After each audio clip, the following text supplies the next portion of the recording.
اس کے بعد اطہر بن اللہ صاحب کے خطاب پہ آتے ہیں، لیکن جیو نیوز پر گالی کیسے چلی، بہت زیادہ وائرل ہو رہی ہے. دوپہر 12 بجے کے بلیٹن میں جیو نیوز پر گالی چل گئی. اب سیلاب کی خبر تھی، سیلاب کی خبریں، یعنی جیو نیوز پر تو ہیڈ لائن چلتی ہے نا 24 منٹ کی 25 منٹ کی ہیڈ لائن، وہ اتنی لمبی ہیڈ لائن. ان میں جو اوپر کی ہیڈ لائنز ہیں وہ یا تو حکومت، وزیر اعظم وغیرہ باہر گئے ہوئے ہیں. سب سے اوپر تو ہوتی ہے فیلڈ مارشل کی ہیڈ لائن ہمارے ہاں، جو آرمی چیف کہتا ہے وہ سب سے اوپر، پھر اس کے بعد حکومت وغیرہ، پھر اس کے بعد عوام ہیں تو سیلاب وغیرہ پہ بات ہو جاتی. تو سیلاب کی ہیڈ لائن تھی، اس میں ایک بندہ جو ہے وہ کہتا ہے کہ سانو اے کر دیو، سانو اے کر دیو، حکومت اے کر دے سانو، اس کا تو گالی دے دیتا ہے پنجابی میں. اب وہ پنجابی میں گالی دے رہا ہے، سیلاب پنجاب میں آیا ہوا ہے. میں نے جیو نیوز میں ایک دوست سے پوچھا، میں نے کہا یہ کیا ہوا، کیسے ہوا، اور وہ انتظامی معاملات دیکھنے والوں میں شامل دوست ہیں.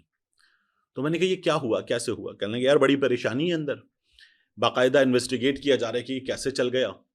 اور ہوتا کیا ہے، فوٹیجز آئیں، ٹائم لائن پہ رکھی گئیں، کاٹا گیا کہ یہ چلانا ہے. ہم بھی چلاتے ہیں، ابھی جاوید چودھری صاحب کی گفتگو میں نے آپ کو جو دکھائی، تو ہم اس کو اٹھا کے ریکارڈنگ کے بعد ٹائم لائن پہ رکھ کے اس پہ چیزیں لگاتے ہیں. تو وہ ٹائم لائن پہ رکھا گیا اور اس فوٹیج کو اٹھایا گیا کوئٹہ کے فولڈر سے. اب او ایس آر سے، آؤٹ اسٹیشن رپورٹرز، چاروں صوبوں کے، پھر چاروں صوبوں کے اندر ڈسٹرکٹس کے، پھر ڈسٹرکٹس کے اندر علاقوں کے فولڈرز، اور وہاں پہ رپورٹرز کے نمبرز، اور رپورٹرز کے نمبرز کے ساتھ ان کی طرف سے بھیجی گئی فوٹیجز، فولڈر کے اندر فولڈر کے اندر فولڈر کے اندر فولڈر. اب وہ یہ بتا رہے ہیں کہ کوئٹہ کے فولڈر میں تھی فوٹیج. میں نے کہا کوئٹہ کے فولڈر میں کیوں تھی؟ کوئٹہ تو بلوچستان میں ہے، بلوچستان میں فلڈ کی سچویشن نہیں ہے، تو یہ فوٹیج وہاں کیا کر رہی تھی؟ ایک اور این ایل ای نے یہ فوٹیج کوئٹہ کے فولڈر سے کیوں اٹھائی؟ جب اس کو فوٹیج اٹھانی ہے ایڈیٹر کو، تو وہ پنجاب کے فولڈر میں سے جا کے فوٹیج اٹھائے گا، اس کو بتایا جائے گا کہ یہ والی فوٹیج چلانی ہے، بہت اچھی فوٹیج ہے، ہیڈ لائن میں لگا لو، تو وہ لگائے گا، اور وہ پنجاب کے فولڈر میں سے، جنوبی پنجاب کے فولڈر میں سے اٹھے گی، خانے وال کے فولڈر میں سے اٹھے گی. یہ کیا ہوا؟ تو انہوں نے کہا کہ یار یہ ہمیں بھی نہیں پتا، لیکن بہرحال کسی نے غلطی سے ڈال دی ہوگی اور بتا ہوا کوئٹہ کے فولڈر میں پڑی ہے، وہاں سے اٹھا لی گئی فوٹیج اور یہ چل گئی. میں نے کہا اچھا. میں نے کہا پھر اندر کیا پریشانی ہے؟ اظہر عباس صاحب جیو کے باس ہیں اور ایسی چیزوں پر کھچائی اظہر عباس کرتے ہیں، وہ میڈیا انڈسٹری میں اکثریت کے استاد ہیں. تو میں نے کہا باس کیا کہتے ہیں؟ ہمارے بھی باس ہیں. تو انہوں نے کہا کہ باس نے ابھی تک اس کو شاید دیکھا نہیں، ان کا فون نہیں آیا. اور دوسری بات انہوں نے جو بتائی نا، اظہر صاحب جیو کو جیو بنانے والے اظہر صاحب ہیں، تو کہنے لگے انہوں نے غلطیاں ہو جاتی ہیں، غلطیاں بی بی سی پہ بھی ہو جاتی ہیں، سی این این پہ بھی ہو جاتی ہیں. کہنے لگے تو اظہر صاحب تو کلاس لیں گے تو بہت بری لیں گے، لیکن یار ایک بات دیکھو تم، ان صاحب نے مجھے کہا، کہنے لگے یار یہاں جو معاشی استحصال ہے نا، جو تنخواہوں میں فرق ہے، انکریمنٹس نہیں لگ رہے، تنخواہیں بر وقت نہیں مل رہی، اور جو برا حال ہے اس میں یار لوگ بے دلی سے کام کر رہے ہیں، یہ تو ہوگا. میں یہ سوچ رہا تھا کہ ابھی ہمارے ہاں جو امیر ترین افراد کی فہرست آئی، اس فہرست میں بھی جیو کے مالکان شامل ہیں، جنگ گروپ کے مالکان اس فہرست میں شامل ہیں.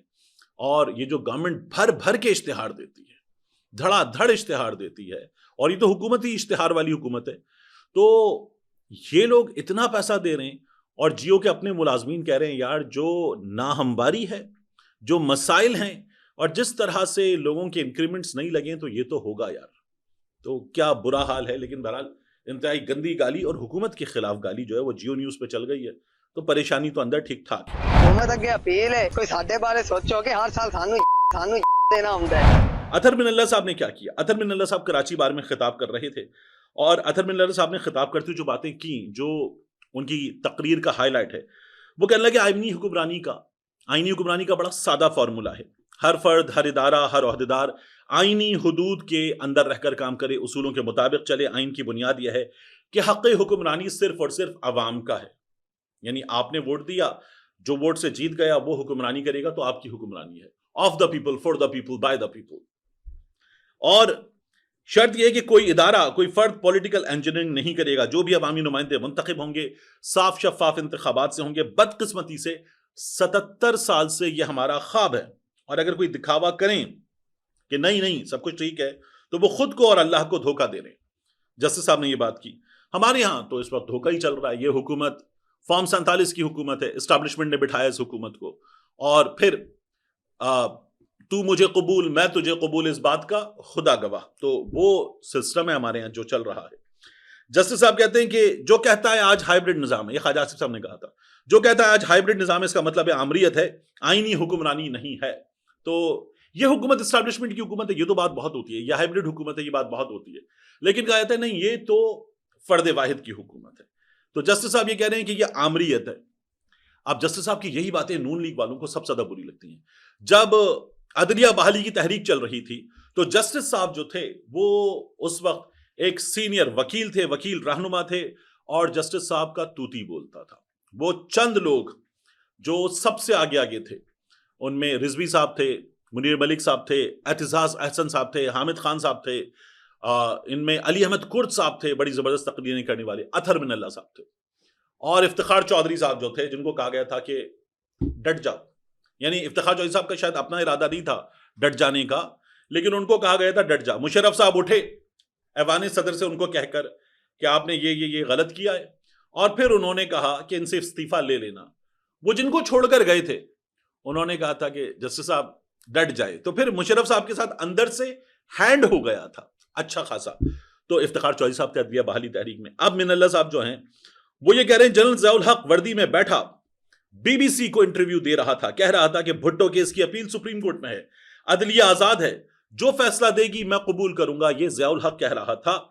پھر عدلیہ نے بھٹو شہید کو سولی پر لٹکا دیا, اور اسی بینچ کے ججز نے بعد میں یہ کہا کہ دباؤ تھا. 40 سال بعد سپریم کورٹ نے بھٹو کیس میں غلطی تسلیم کی, مگر سزا کسی کو نہیں ہوئی. اس وقت سزا صرف بھٹو کو نہیں ملی, اس کے ساتھ اس ملک کی عوام تھی, اس کے ساتھ جس کے ساتھ مل کر بھٹو جو ہے وہ اشرافیہ سے لڑ رہے تھے, عوام کے ساتھ مل کر, سب کو سزا ملی. اطہر بن اللہ صاحب یہ کہہ رہے تھے. آج ہماری عدالت عمران خان کا کیس سن ہی نہیں رہی. یہ ساری باتیں جب آپ کنیکٹ کرتے ہیں تو آپ کو نظر آتا ہے جا کریں گے. ہماری عدالت عمران خان کا کیس نہیں سن رہی, 9 مئی کے ثبوت نہیں ہے, پھر بھی 9 مئی پر سزائیں ہو رہی ہیں. اور جج صاحب لکھ رہے ہیں کہ جب سب لوگوں کو اجتماعی طور پر ہم دیکھ رہے ہیں, وہاں موجود تھے, موب تھا, تو پھر کس نے کیا کردار ادا کیا, کیا دیکھنا. یہ بھی دیکھا جا رہا ہے کہ یہ ثابت نہیں ہوا کہ فواد چودھری وہاں تھا, لیکن یہ بھی ثابت نہیں ہوا کہ عمر ایوب وہاں تھا, مگر عمر ایوب کو سزا, زین قریشی کو سزا نہیں, فواد چودھری کو سزا نہیں, مراد راز کو سزا نہیں, جس نے پارٹی چھوڑ دی, بڑے بڑے نام ہیں, اندریب عباس صاحب ہیں, فاروق حبیب ہیں, باقی لوگ ہیں, ان کو سزا نہیں. اور اب حکومت تو بڑے اطمینان سے کہنے لگی ہاں ان لوگوں نے معافی مانگ لی تھی. عدالت معافی والی چیز پر نہیں آ رہی, عدالت کہہ رہی ہے یہ بے گناہ ہیں, اور یہ ہمارے یہاں بتایا جا رہا ہے.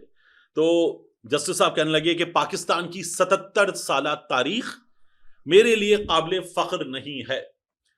جسٹس صاحب اب بات یہ ہے کہ آپ سے بھی کچھ سچ بولا جائے. آپ لوگوں کی تاریخ کو چھوڑیے, آپ لوگوں کا حال اس وقت پریزنٹ, ابھی سپریم کورٹ آف پاکستان کے ججز کے لیے تنخواہوں میں کوئی 4-4.5 لاکھ روپے کا اضافہ ہوا ہے. مراد وغیرہ سب ملا لیں تو بہت ٹھیک ٹھاک اضافہ ہوا ہے. کب؟ جب 26ویں ترمیم ہو گئی ہے, کہ اگر ان میں سے کوئی کچھ بولے گا تو پہلے ہی چپ کرا دیتے ہیں.